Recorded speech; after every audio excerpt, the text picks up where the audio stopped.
Las voces de Buena Costumbre hablan desde el Biobío y son de Constanza Escobar y Álvaro Migueles. Confiar es buena costumbre. Se dice que definitivamente ahora sí que el proceso constitucional está en la recta final, pero cuando se suponía que ya iba a ser sometido a la aprobación final del texto, surgió un problema. ¿Qué fue lo que pasó ayer? La comisión mixta le propuso al Pleno la votación de las 32 enmiendas que fueron presentadas. Toda la oposición de derecha votó a favor de las enmiendas, toda la izquierda oficialista votó en contra de las enmiendas, pero como la derecha es minoría, fueron aprobadas. Sin embargo, hubo un consejero constitucional comunista que no sé cómo se llama técnicamente, pero es una especie como de observación de constitucionalidad, y dijo que una de las enmiendas vulneraba las bases de la institucionalidad, que fueron las 12 bases que a partir de la cual debía construirse esta nueva Carta Constitucional. Pero vamos a mejor dejar que un experto nos explique qué está pasando. Y está con nosotros el académico de la Universidad del Desarrollo, John Enríquez. ¿Cómo está, profesor? Muy buenos días. Hola, John, ¿cómo estás? Hola, Constanza. Hola, Álvaro. Todo muy bien, muy contento de estar con ustedes. Bueno, cuéntanos, ¿qué pasa? ¿Por qué se trancó la pelota? ¿Podría prosperar esta proposición que hizo este consejero del Partido Comunista para que se pronuncie el Comité Técnico de Admisibilidad? Esa es la institución árbitro que se creó por si es que había diferencias, John. Correcto. Esto es eventual. Esto básicamente depende de la voluntad que pueda tener el oficialismo y naturalmente cuenta con los votos necesarios para eventualmente presentar un requerimiento ante el Comité Técnico de Admisibilidad. Y yo creo que todavía es un poco apresurado hablar de que se trancó la pelota respecto a los plazos porque solamente para efectos de recapitular, la semana pasada lo que ocurrió, las últimas 2 semanas lo que ocurrió es que la comisión experta formuló un conjunto de observaciones respecto al texto despachado por el Consejo Constitucional. Esas observaciones, buena parte de ellas fueron acogidas en primera instancia por el Consejo Constitucional y aquellas que no fueron ni rechazadas por 2/3 ni aprobados por 3/5 fueron a esta comisión mixta, y era lo que comentabas tú, Álvaro, de las 32 temas que se fueron a la comisión mixta, muchos de ellos relevantes, pero otros también que uno podría llamar secundarios o de detalle. Y el sábado en la noche la comisión mixta terminó de formular, tenía 5 días para alcanzar acuerdos en esa materia, terminó de formular sus acuerdos y remitió los acuerdos al Consejo Constitucional, y el Consejo Constitucional, como comentabas tú, en su amplia mayoría, o de forma, no de forma unánime, pero acogió las 32 propuestas de solución. Entonces vamos a ver de aquí seguramente a 1 o 2 días si es que en definitiva el oficialismo decide recurrir al Comité Técnico de Admisibilidad por una infracción del artículo 3 del anteproyecto, del proyecto de Constitución. Pero no creo, yo creo que no, en definitiva no va a ir el oficialismo al Comité Técnico de Admisibilidad porque, en mi opinión, difícilmente infringiría una base, y en segundo término porque no se trata de una cuestión tan trascendental, a mi juicio, como podría ser la infracción a otra base diferente. Originalmente lo que se pensaba es que finalizada la votación de ayer por parte del Consejo, el jueves se realiza la votación final, que se requiere una votación final para que el Consejo lo apruebe por 3/5 y para que se haga se inicie el proceso de llamar a plebiscito, etcétera.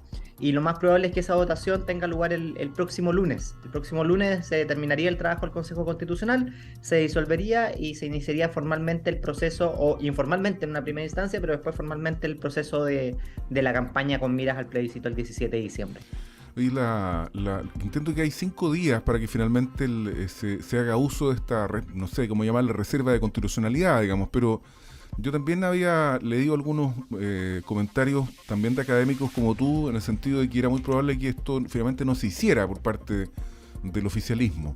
Así como también ayer leí una nota en El Mostrador, que después desapareció, no la encontré de nuevo, que decía que Chile Vamos, en todo este proceso negociador, había intentado morigerar algunas de las enmiendas de forma tal de intentar llegar a consenso con el oficialismo, y que el oficialismo había rechazado estos intentos de negociación porque el oficialismo ya tiene resuelto, o tendría resuelto, según esta tesis que plantea el mostrador, John, que va a ir por la opción de en contra.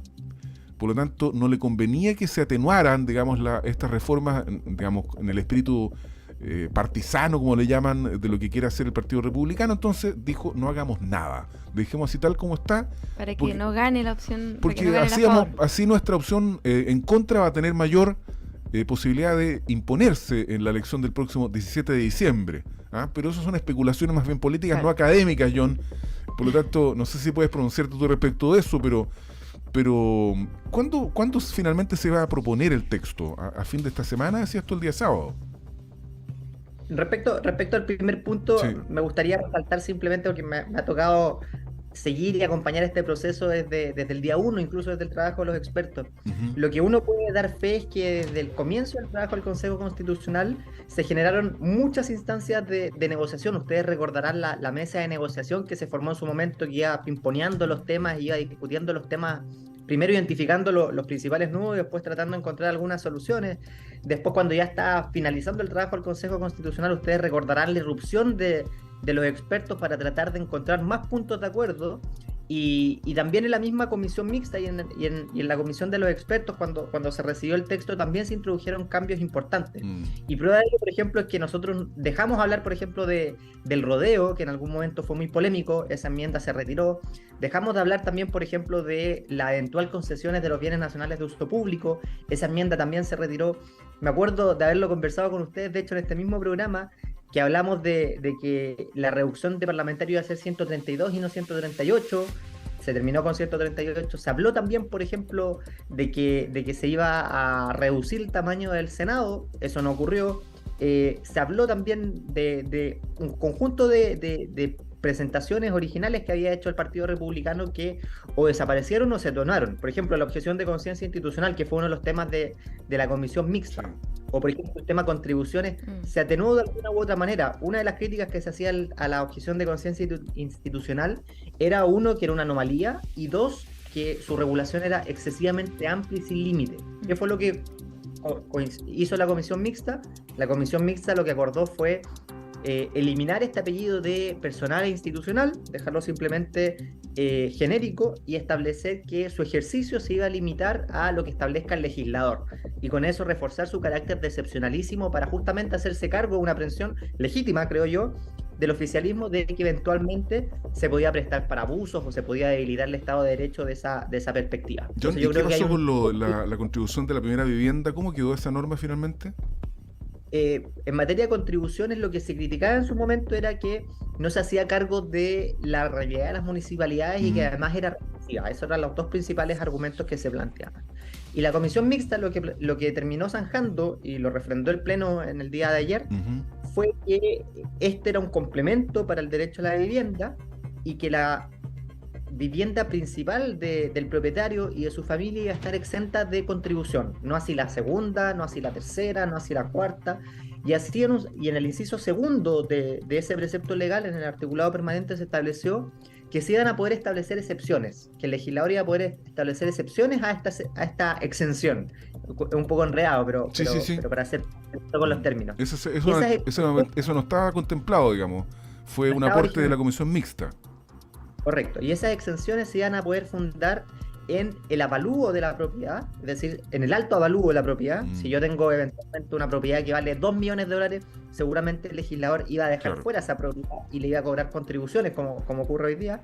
Y en segundo término, también el legislador tenía que tener presente la capacidad contributiva de la familia, es decir, si se trataba si es que se contaba con ingresos o no esa persona, a dejar de que sea un impuesto patrimonial y pase a ser un impuesto territorial más parecido a lo que ocurre en otras partes del mundo. Y además se hizo cargo un poquito más precisamente, y obviamente esta naturaleza es discutible si era constitucional o no, del tema del financiamiento de las municipalidades, y mandató al legislador para efectos de que se presente un proyecto de ley en un breve plazo para hacerse cargo de, en parte, las compensaciones que se van a requerir para no afectar el funcionamiento diario y oportuno de las municipalidades, que juegan un rol muy, muy importante. Y respecto al segundo tema que tú planteas, efectivamente el próximo lunes seguramente, si es que no se presenta finalmente el requerimiento ante el Comité Técnico de Admisibilidad, va a finalizar el trabajo del Consejo Constitucional con la votación final que requiere los 3/5 del texto de forma íntegra, ya no artículo por artículo, sino que es una votación más bien de carácter simbólico para finalizar el proceso del Consejo Constitucional.